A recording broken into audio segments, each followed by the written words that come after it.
Je peux vous expliquer pourquoi je comptais pas tourner ce soir? Oui. Non, on s'en bat les couilles. Fais des blagues maintenant. Je te jette un accoudoir à la gueule, regarde-moi bien. Et c'est du 43, écoute-moi. Et ça va tuer ton fils. Putain, je viens de faire un best-of des impros de ce soir en une phrase. Tout le monde a fait, on a vécu ça.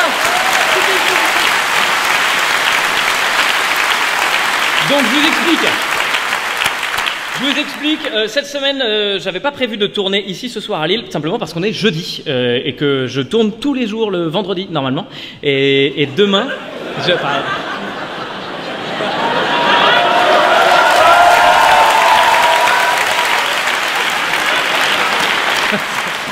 ça n'a aucun sens cette phrase, et vous avez bien fait de rigoler à ça, parce que ça veut dire que si je fais des fautes dans ma truc, vous vous direz quand même, ça n'a rien voulu dire ce que t'as dit.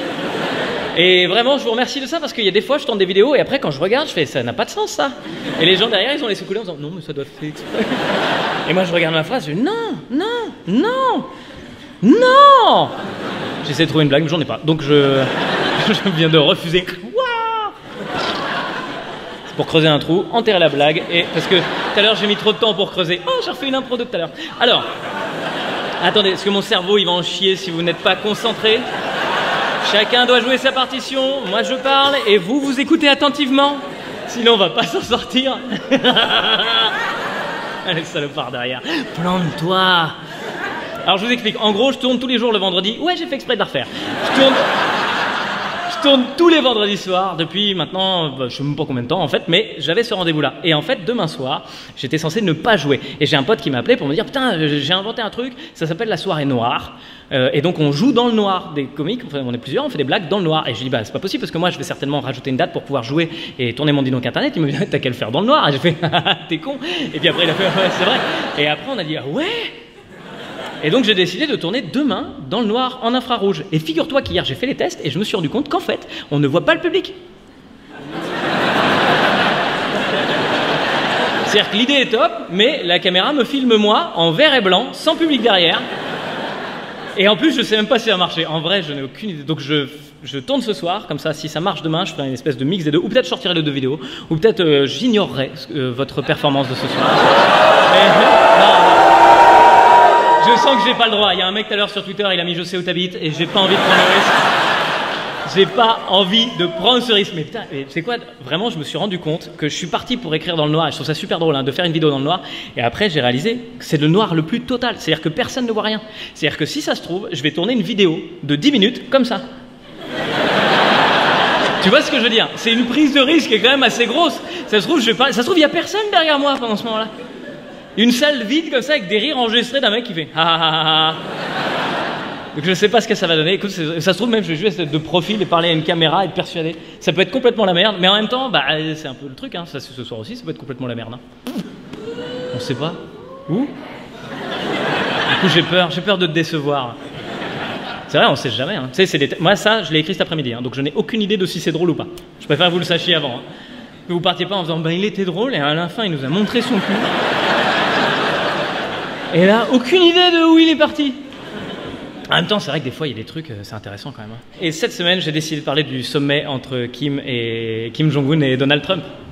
Ouais. Enfin, le sommet, attention. Hein. C'est une rencontre entre Kim Jong-un et Donald Trump. Donc, si tu veux, en termes de sommet, on n'est pas non plus, tu vois. C'est pas stratosphérique, quoi. C'est un sommet, ouais, mais bon, si t'as jamais fait d'escalade, tu peux quand même grimper, quoi, tu vois. C'est une piste verte, tu vois. Mais Kim Jong-un et Donald Trump se sont rencontrés cette semaine, mais j'attendais tellement impatiemment ça. Mais même scientifiquement, j'avais envie d'observer, de mettre une boule blanche et de faire Donald Trump qui va rencontrer Kim Jong-un. La phrase est bizarre, hein.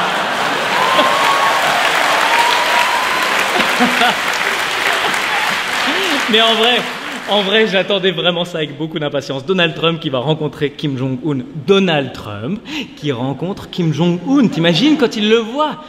C'est un singe devant un miroir, tu vois. Pour moi, vraiment, t'as déjà vu un singe devant un miroir? Tu sais, ils pètent les plombs, les singes, parce qu'ils croient qu'il y a un autre singe dans la pièce. Et ben, Kim Jong-un et Donald Trump, c'est ça. Et le moment où ils se sont rencontrés, je sais pas si vous avez vu les images, mais on sent qu'il y a un truc qui passe. Tu sens que c'est le moment où le singe réalise qu'en face, c'est son reflet. Et là, l'un l'autre, ils ont réalisé qu'ils étaient la même personne et... Ah, c'était beau. C'est pour ça qu'ils ils sont caressés comme ça, ils se sont serrés la main pendant longtemps. Il y a eu ce truc... Deux macaques, voilà, c'est ça. Deux macaques, deux petits singes, voilà. Tu laissais 2 jours de plus, ils s'enculaient. Vraiment. Mais salement.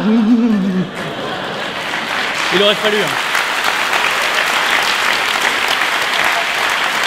Moi, je pense qu'il aurait fallu laisser 2 jours de plus, vraiment.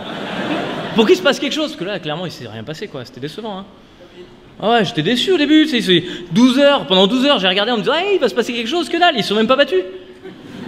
Ça fait des mois qu'ils s'envoient des tweets haineux, je me suis dit à un moment, il va y avoir de la castagne, que dalle. Moi, je suis pas pour la bagarre, hein. Mais quand 2 blaireaux peuvent se péter la gueule l'un l'autre, vraiment, j'aurais été le premier à être derrière à faire « Allez, il a dit que t'étais gros, allez !» Et là, rien du tout, j'étais... Ouais. Et j'ai suivi, hein, j'ai regardé sur Internet en parallèle, rien. Il y a un moment, putain, c'est dommage, j'avais l'impression d'être... une frustration, tu sais. C'est quand même le duo que j'attendais, hein.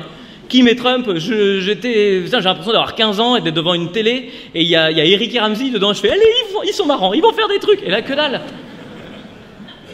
Puis à un moment, je me suis dit, bah tant pis, quoi, c'est pas grave, voilà. Ça aurait pu être drôle, mais il n'y aura rien à raconter. Et soudain... Ah ouais, c'est mal connaître Donald Trump. Il a toujours une botte secrète. Il a sorti la vidéo. Vous avez pas vu cette vidéo-là? Ah, mais je vous en supplie, allez la voir, c'est merveilleux. Il a sorti une vidéo qu'il a faite pour Kim Jong-un. Et on est sur un... Vraiment, c'est dommage, hein, ça fait 1 mois que le festival de Cannes est terminé, mais moi j'aurais donné la Palme d'Or, vraiment. Même c'est quoi, je suis à 2 doigts d'enlever la Palme d'Or à l'autre et de dire c'est Donald Trump qui l'a. Il a fait une vidéo, et je pense que c'est lui-même qui l'a faite. Je le dis, vraiment, je pense pas qu'il y avait un monteur, je pense que c'est Donald. On lui a dit, attention, il a la bombe atomique, il a fait, ok, donnez-moi un ordinateur avec iMovie, et il a fait son truc. Il a fait une vidéo, les gars, je sais même pas comment vous l'expliquer, tellement c'est incroyable. Il a fait un blockbuster, une bande-annonce de blockbuster de navets américains. Tu vois le truc? Il y avait tout, il y avait une terre filmée de l'espace, il y avait des chevaux qui couraient dans la mer, il y avait des enfants qui pleuraient. Si ça marche, ça m'énerve. Vraiment, je suis désolé, mais il y a un moment, je me dis, il faut s'investir plus que ça, putain. C'est Kim Jong-un, ok? Ce mec-là, c'est un tyran, ok? Il a tué son oncle, il a tué son demi-frère, il a tué son amoureuse. C'est-à-dire que vraiment, on est... Si le plus simple, c'était d'arriver avec une clé USB et de dire, il y a un vidéoprojecteur ici, ça m'énerve. Je trouve ça injuste. C'est comme quand tu dis à ton frère, tu peux ranger ma chambre, je te chronomètre. Si ça marche, c'est cool, mais tu sens que c'est dégueulasse. Et la vidéo, donc vous l'avez pas vue? Il y a des gens quand même qui l'ont vue ou pas? Putain, elle est sublime, mais je vous en supplie, allez la voir. Ou désabonnez-vous de ma chaîne. Mais vraiment, allez voir cette vidéo. On est sur un truc, mais il a créé un... Déjà, ça commence par... Putain, c'était quoi la phrase du début? Pictures quelque chose. Attends, je regarde, pardon, j'ai noté quelque part. Destiny Pictures, les gars.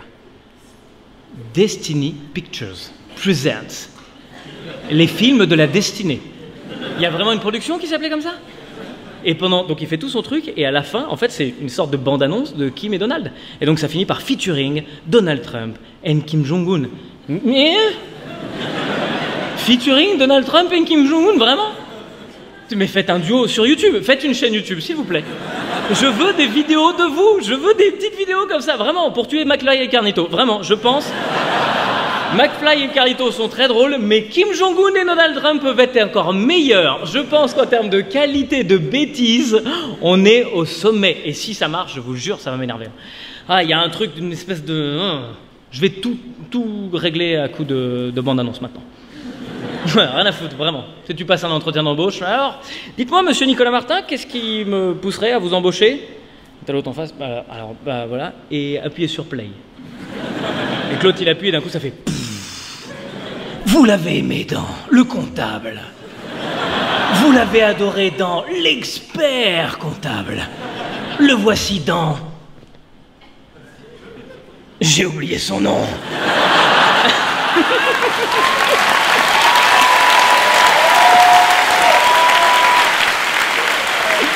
Oh, c'est drôle. Le voici dans... Merde, j'ai raté mon demi-tour. C'est quoi? Je fais que comme ça. Je reprendrai le... Non, c'est bon, c'est jamais. Le voici dans... Le commissaire au compte.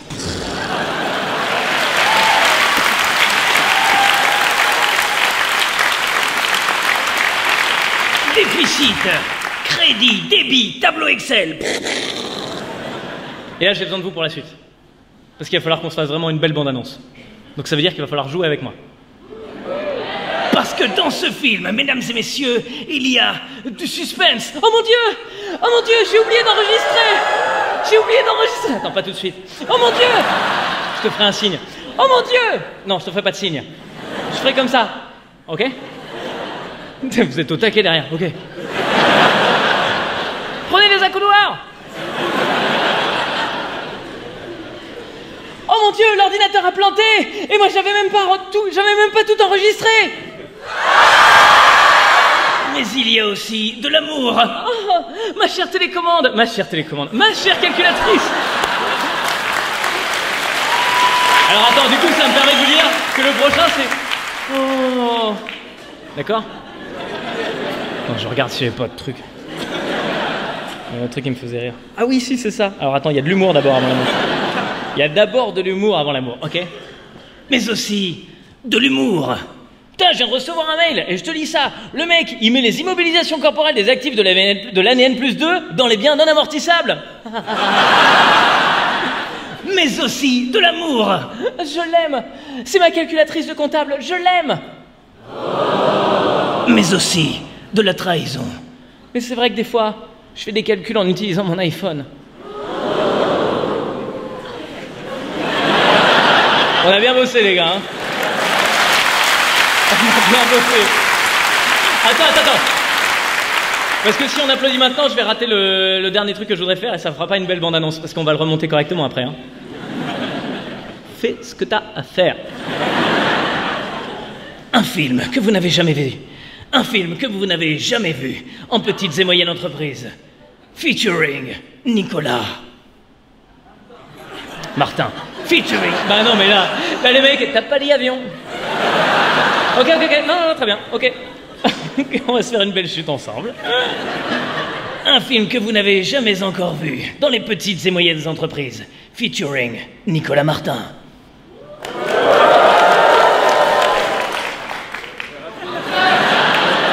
Qu'est-ce que j'ai dit? J'ai fait une bêtise? Quoi?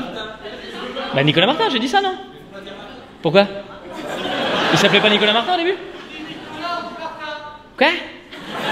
Ah, je dis Nicolas et vous dites Martin? Putain, c'est vous qui décidez apparemment. Je viens de me prendre une leçon. Hé! Comme ta gueule! Y'a pas, moi je dis Nicolas, toi tu dis Martin, y'a... Putain, vous êtes géniaux. Et en vrai que c'est vraiment mieux comme ça. Non, je m'incline devant votre talent collectif. Franchement, il n'y a pas que les petites flammes sur les bords des voitures. Ok. Putain, j'ai vraiment l'impression d'être ce livre où tu choisis la fin, quoi. Si tu veux dire Martin, tourne directement la page 9. Ok. Vous êtes mignons, on est une belle équipe, hein. Un film que vous n'avez jamais vu dans les petites et moyennes entreprises. Featuring Nicolas. Et Internet, merci d'avoir regardé cette vidéo jusqu'au bout. Rendez-vous tous les samedis en retard sur YouTube et maintenant tous les vendredis soirs en live à 22h sur Facebook. Et alors, on va faire une nuit de ligue.